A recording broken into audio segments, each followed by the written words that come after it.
और चीन के मुद्दे पर सदन में भी हंगामा हुआ है। राज्यसभा में खास तौर पर विपक्ष ने हंगामा किया और राज्यसभा से विपक्ष ने वॉकआउट भी कर दिया। चीन के मुद्दे को लेकर राज्यसभा से वॉकआउट किया है विपक्ष के सदस्यों ने।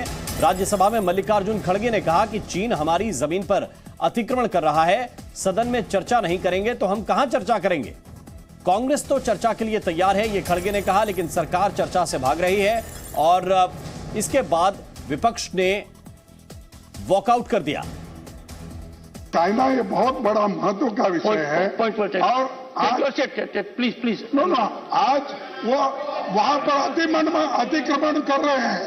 लोगों को हमारी जगह वो अतिक्रमण करके वहां पर पुल बनाए जा रहे हैं, घर बनाए जा रहे हैं, तोपखाने, कारखाने सब बना रहे हैं। तो इसीलिए ये महत्व का मुद्दा है। अगर ये चर्चा नहीं करेंगे, इसको अगर रूल सबर निकाल सस्पेंड करके चर्चा को अगर अवकाश देंगे, फिर किसको देंगे। रविंद्र कुमार हमारे साथ ज्यादा जानकारी के साथ जुड़े हुए हैं। रविंद्र, ये बड़ा सवाल है कि सरकार कह रही है कि कोई घुसपैठ नहीं हुई है, जो घुसपैठ करने की कोशिश कर रहा है मुंह तोड़ जवाब दे रही है सेना। दूसरी तरफ मल्लिकार्जुन खड़गे जो विपक्ष के नेता हैं वो कह रहे हैं कि कारखाने भी लगा दिए वहां पे। तो देखिए, हकीकत होता है एक मिथ। बीजेपी और मोदी सरकार के मंत्री यही कर रहे हैं कि हकीकत है 1962 हजारों वर्ग किलोमीटर जमीन चीन हड़पे हुए।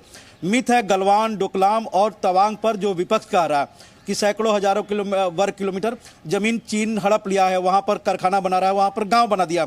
ये मिथ है और ये केवल भ्रम फैलाने के लिए है, अपनी सेना पर भरोसा नहीं करने के लिए है। और इसीलिए सरकार बार बार करे। आप पीयूष गोयल को सुना है, उसके पहले अनुराग ठाकुर हो या फिर गृह मंत्री अमित शाह हो, तमाम लोगों को यही कह रहे हैं कि चीन को लेकर आखिर राहुल गांधी को इतना चीनी वक्तव्य पर क्यों भरोसा है। अपनी सेना पर नहीं है, अपनी सरकार पर नहीं है।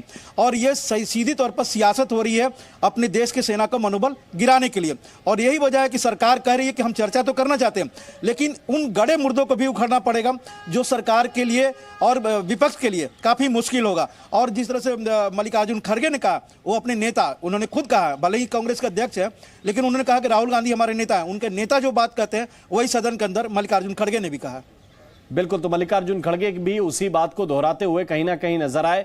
लेकिन ये स्थिति जब बनती है तो रविंद्र, आपने देखा कि सदन के जो सभापति हैं, चेयरपर्सन हैं धनखड़, वो रोकने की कोशिश करते हैं इस हंगामे को, लेकिन विपक्ष के सदस्य मानने के लिए तैयार नहीं है। चीन के अलावा और किसी मुद्दे पर बहस नहीं। देखिए, दोनों सदनों के अपने अपने नियम होते हैं। बीएससी बिजनेस एडवाइजरी कमेटी में चर्चा के लिए विषय तय होता है और उस पर समय तय होता है हर पार्टियों के लिए। जब बीएससी में यह तय नहीं हुआ है कि किस पर चर्चा होनी चाहिए, विपक्ष मांग रहा है लेकिन उस पर कंसेंसस नहीं बना, तो जाहिर सी बात है एलओपी है मल्लिकार्जुन खड़गे। लेकिन वो अगर इस विषय को बीच सदन में उठाने की कोशिश करेंगे तो कोई भी सीट पर बैठा होगा यहाँ डिप्टी चेयरमैन साहब, वो उनको अलाउ तो करेंगे नहीं, चाहे वेंकैया नायडू रहे हो या फिर अभी जगदीप धनखड़। तो ऐसे में बीएससी में जो तय होगा उसी पर चर्चा हो सकती है। ये राज्यसभा का नियम है और वही लोकसभा का भी है। बिल्कुल, बहुत बहुत शुक्रिया रविंद्र और प्रसाद आपका इस पूरे अपडेट के लिए, इस पूरी जानकारी के लिए। और